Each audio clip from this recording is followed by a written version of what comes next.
एक समय की बात है, एक छोटे से गांव में एक बच्ची रहती थी जिसका नाम राधा था। राधा के माता पिता बहुत ही साधारण लोग थे। उनके पास बहुत अधिक संपत्ति नहीं थी, लेकिन वे बहुत खुश रहते थे। राधा को गुड़ियों से बहुत प्यार था। उसके पास कई तरह की गुड़ियां थीं, लेकिन वह हमेशा नई गुड़ियों के बारे में सपने देखती रहती थी। एक दिन राधा के पिता ने उसके जन्मदिन पर एक बहुत ही सुंदर और अद्वितीय गुड़िया खरीदी। वह गुड़िया बाकी सभी गुड़ियों से अलग थी। उसकी आंखें कांच की थीं और ऐसा लगता था कि वे आंखें हिलती डुलती हैं। उसके कपड़े रेशम के थे और उसके बाल बहुत ही मुलायम थे। राधा को वह गुड़िया इतनी पसंद आई कि उसने उसका नाम पारुल रख दिया। कुछ दिनों बाद राधा को महसूस होने लगा कि पारुल में कुछ अजीब है। रात को सोते समय उसे ऐसा लगता था कि पारुल की आंखें उसे देख रही हैं। कभी कभी तो ऐसा भी लगता था कि पारुल हिल रही है। पहले तो राधा ने इसे अपना भ्रम समझा, लेकिन धीरे धीरे चीजें और भी अजीब होने लगी। एक रात राधा ने महसूस किया कि पारुल अपने आप हिल रही है। डर के मारे राधा ने अपनी माँ को यह बात बताई। उसकी माँ ने इसे उसकी कल्पना समझकर टाल दिया, लेकिन अगले दिन राधा की माँ ने भी देखा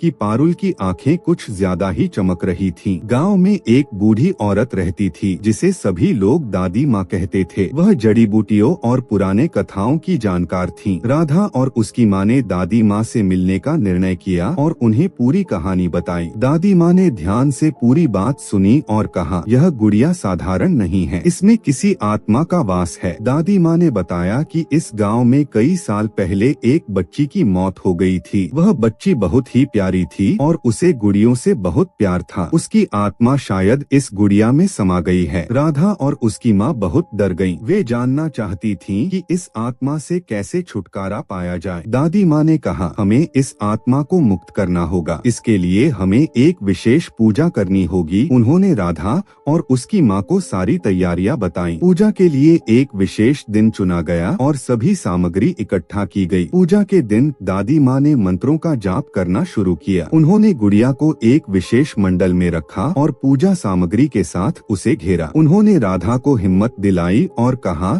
कि उसे बिल्कुल भी डरना नहीं चाहिए। राधा ने अपनी हिम्मत जुटाई और पूजा में भाग लिया। जैसे ही पूजा शुरू हुई, गुड़िया की हरकतें और भी बढ़ गईं। उसकी आंखें तेजी से चमकने लगीं और वह अपने आप हिलने लगी। दादी माँ ने जोर जोर से मंत्र पढ़ना शुरू किया और गुड़िया के चारों ओर पवित्र जल छिड़कना शुरू किया। अचानक एक तेज चीख सुनाई दी और गुड़िया अपने आप शांत हो गई। दादी माँ ने घोषणा की कि आत्मा अब मुक्त हो चुकी है। उन्होंने बताया कि वह आत्मा उस बच्ची की थी जो अपनी गुड़ियों के बिना अधूरी महसूस कर रही थी। अब वह आत्मा शांति पा चुकी है और वह अपनी दुनिया में लौट चुकी है। राधा और उसकी माँ ने चैन की सांस ली। उन्होंने दादी माँ का धन्यवाद किया और गुड़िया को गांव के मंदिर में दान कर दिया। अब राधा के जीवन में फिर से खुशियाँ लौट आईं। वह अपनी बाकी गुड़ियों के साथ खेलने लगी और उसकी माँ भी खुश रहने लगी। लेकिन कुछ महीनों बाद राधा और उसके परिवार की जिंदगी फिर से सामान्य हो गई थी। लेकिन एक दिन गांव में एक अजनबी आया। वह एक बुजुर्ग व्यक्ति था जो काफी विचित्र लग रहा था। उसके पास एक बड़ी सी गठरी थी जिसमें उसने कई पुराने सामान भरे हुए थे। गांव के लोग उसे देखकर चौंक गए और उसके बारे में जानने की कोशिश करने लगे। राधा के पिता ने उस अजनबी से मिलकर उससे उसका परिचय पूछा। बुजुर्ग व्यक्ति ने बताया कि वह एक पुरातत्वविद है और प्राचीन वस्तुओं का संग्रह करता है। उसने सुना था कि इस गांव में एक बहुत ही रहस्यमयी गुड़िया है जिसके बारे में लोग तरह तरह की बातें करते हैं। बुजुर्ग व्यक्ति ने राधा के पिता को बताया कि उसने कई साल पहले एक दूसरी गुड़िया के बारे में सुना था जिसमें भी आत्मा का वास था। वह गुड़िया अब भी लापता है और उसके बारे में कोई नहीं जानता। उस गुड़िया को लेकर भी बहुत सारी कहानियां हैं, जैसे कि वह आत्मा उन सभी लोगों को सताती है जो उसे अपने पास रखते हैं। राधा के पिता को यह सुनकर बहुत चिंता हुई। उन्होंने सोचा कि कहीं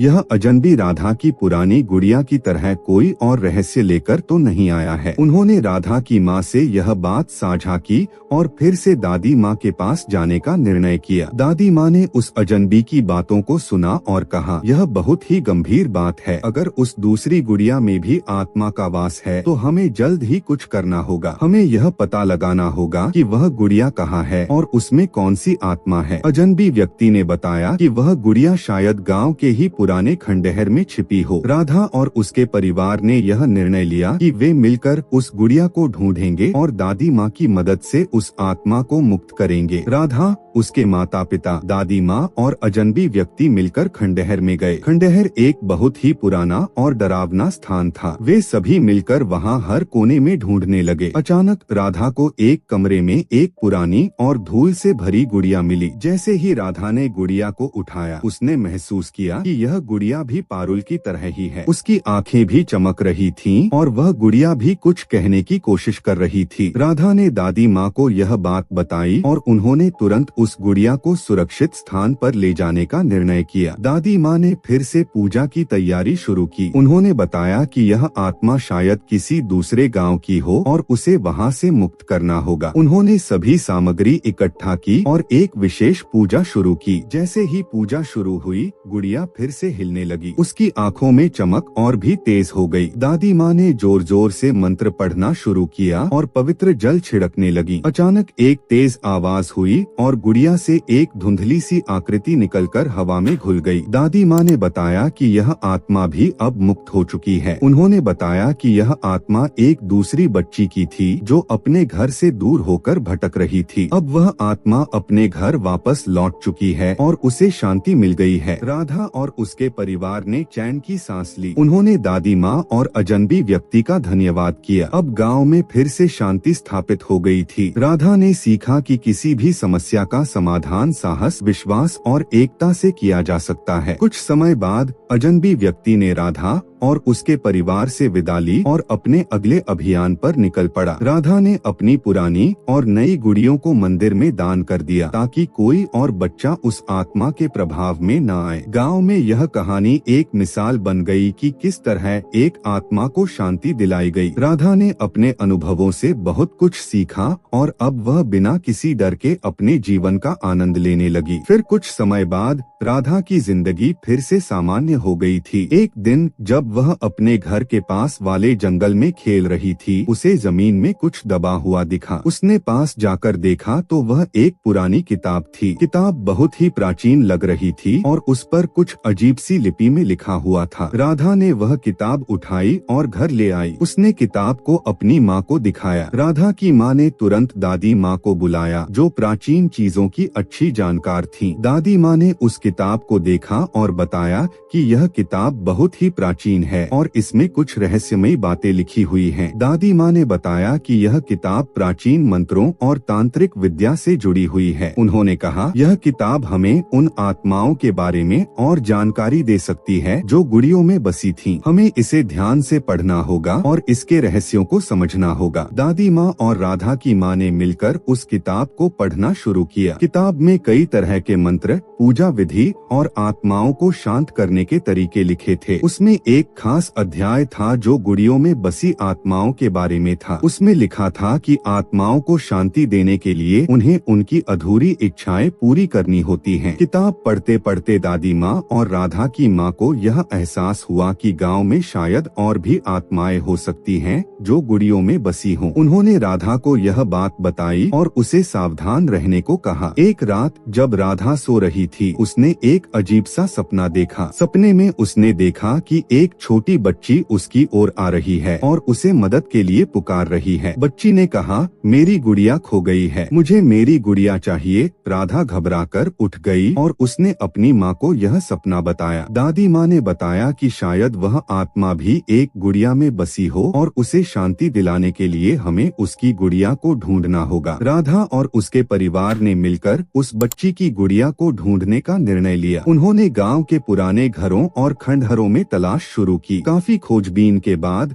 उन्हें एक और पुरानी गुड़िया मिली। वह गुड़िया भी बहुत ही अजीब थी और उसमें भी एक अलगसी चमक थी। दादी माँ ने बताया कि हमें इस आत्मा की अधूरी इच्छा को जानना होगा और उसे पूरा करना होगा। उन्होंने उस पुरानी किताब से मदद ली और पूजा की तैयारी शुरू की। पूजा के दौरान दादी माँ ने उस आत्मा से उसकी इच्छा पूछी। अचानक एक तेज आवाज आई और गुड़िया से एक धुंधली आकृति प्रकट हुई। वह आत्मा उस छोटी बच्ची की थी जो अपनी गुड़िया खोने के कारण दुखी थी। उसकी इच्छा थी कि उसकी गुड़िया को एक बार फिर से पाकर वह शांति पा सके। राधा और उसके परिवार ने उस बच्ची की आत्मा की इच्छा को पूरा करने का निर्णय लिया। उन्होंने गुड़िया को उस आत्मा के साथ जोड़कर एक विशेष पूजा की। दादी माँ ने मंत्र पढ़ते हुए कहा, हे आत्मा, तुम्हारी इच्छा पूरी हो गई है, अब तुम शांति से अपने मार्ग पर जाओ। पूजा के अंत में गुड़िया से एक तेज रोशनी निकली और आत्मा शांतिपूर्ण तरीके से विलीन हो गई। दादी माँ ने बताया कि आत्मा अब मुक्त हो चुकी है और उसे शांति मिल गई है। राधा और उसके परिवार ने चैन की सांस ली। उन्होंने वह पुरानी किताब सुरक्षित रख ली ताकि भविष्य में भी किसी आत्मा को शांति दिलाने की जरूरत पड़े तो वे उसकी मदद कर सकें। राधा ने सीखा कि साहस, विश्वास और ज्ञान से किसी भी समस्या का समाधान हो सकता है। कुछ समय बाद राधा और उसके परिवार की जिंदगी फिर से सामान्य हो गई थी, लेकिन एक दिन राधा ने रात में अजीब अजीब आवाजें सुननी शुरू की। ये आवाजें घर के बाहर से आती थीं और राधा को लगता था कि कोई उसे पुकार रहा है। उसने इस बारे में अपनी माँ को बताया, लेकिन उसकी माँ ने इसे उसका भ्रम मानकर अनसुना कर दिया। रात को राधा की नींद टूट गई और उसने देखा कि खिड़की के बाहर कोई परछाई खड़ी है। वह डर गई और जोर से चिल्लाई। उसकी माँ और पिता दौड़कर आए, लेकिन बाहर कोई नहीं था। उन्होंने सोचा कि राधा ने कोई बुरा सपना देखा होगा। दूसरे दिन राधा के पिता ने गांव के प्रधान से इस बारे में बात की। प्रधान ने बताया कि हाल ही में गांव में कई लोग अजीब घटनाओं की शिकायत कर रहे हैं। कुछ लोगों ने कहा कि उन्होंने भी रात में अजीब आवाजें सुनी हैं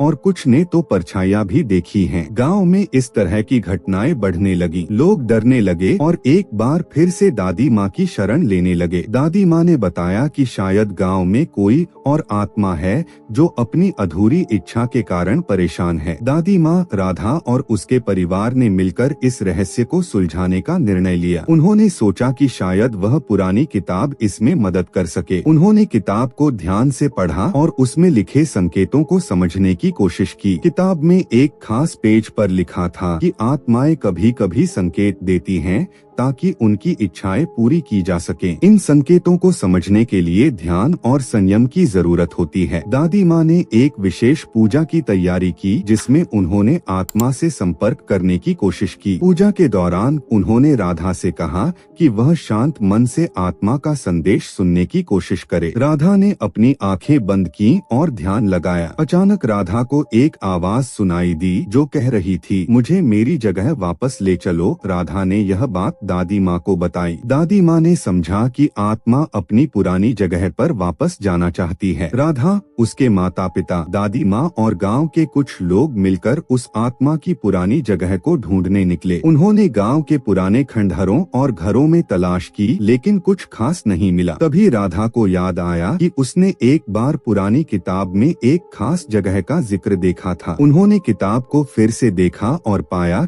कि उसमें एक पुराने मंदिर का जिक्र था जो अब खंडहर बन चुका था। वे सभी मिलकर उस मंदिर में गए और वहां आत्मा की शांति के लिए एक विशेष पूजा की। मंदिर में पूजा करते समय राधा ने फिर से आत्मा की आवाज सुनी। आवाज ने कहा, धन्यवाद, मुझे शांति मिल गई है। अचानक एक तेज रोशनी प्रकट हुई और मंदिर में एक शांतिपूर्ण माहौल बन गया। दादी माँ ने बताया कि आत्मा अब मुक्त हो चुकी है और उसे शांति मिल गई है। पूजा के बाद गाँव में अजीब घटनाएं बंद हो गयी और लोग फिर से सामान्य जीवन जीने लगे। राधा और उसके परिवार ने सीखा कि किसी भी रहस्यमय घटना का सामना साहस, विश्वास और ज्ञान से किया जा सकता है। गांव में एक बार फिर से शांति स्थापित हो गई थी। राधा और उसके माता पिता खुश थे कि उन्होंने एक और आत्मा को शांति दिलाई। अब वे निश्चिंत थे कि किसी भी रहस्यमय घटना का सामना वे मिलकर कर सकते हैं। एक दिन राधा और उसके पिता ने मिलकर गांव के पुराने मंदिर को पुनर्स्थापित करने का निर्णय लिया। उन्होंने सोचा कि यह मंदिर गांव की धरोहर है और इसे संरक्षित करना जरूरी है। गांव के लोग भी इस विचार से सहमत हुए और सभी ने मिलकर मंदिर को पुनर्स्थापित किया। मंदिर की पुनर्स्थापना के बाद गांव में एक नई ऊर्जा और उमंग का संचार हुआ। लोग खुश थे कि उनके गांव की धरोहर फिर से जीवित हो गई है। राधा ने महसूस किया कि मंदिर के पुनर्स्थापना के साथ साथ गांव में एक नई शुरुआत भी हो गई है। राधा अब बड़ी हो गई थी और अपने जीवन में नई चुनौतियों का सामना करने के लिए तैयार थी। उसने अपनी शिक्षा पूरी की और गांव के बच्चों को पढ़ाने का निर्णय लिया। वह चाहती थी कि गांव के सभी बच्चे अच्छी शिक्षा प्राप्त करें और अपने जीवन में सफल हों। राधा की माँ और पिता को अपनी बेटी पर गर्व था। उन्होंने देखा कि उनकी बेटी ने न केवल आत्माओं को शांति दिलाई बल्कि गांव की धरोहर को भी संरक्षित किया। अब वे निश्चिंत थे कि उनकी बेटी गांव के भविष्य को उज्ज्वल बनाएगी। राधा और उसके परिवार ने सीखा कि जीवन में कभी कभी अजीब और रहस्यमय घटनाएं होती हैं, लेकिन अगर हमारे पास विश्वास, साहस और ज्ञान हो तो हम हर समस्या का समाधान पा सकते हैं। उन्होंने यह भी सीखा कि धरोहर और परंपराओं को संरक्षित करना हमारी जिम्मेदारी है। और इस तरह राधा और उसके परिवार की कहानी एक और सुखद अंत के साथ समाप्त हुई। जीवन में हर चुनौती का सामना करने के लिए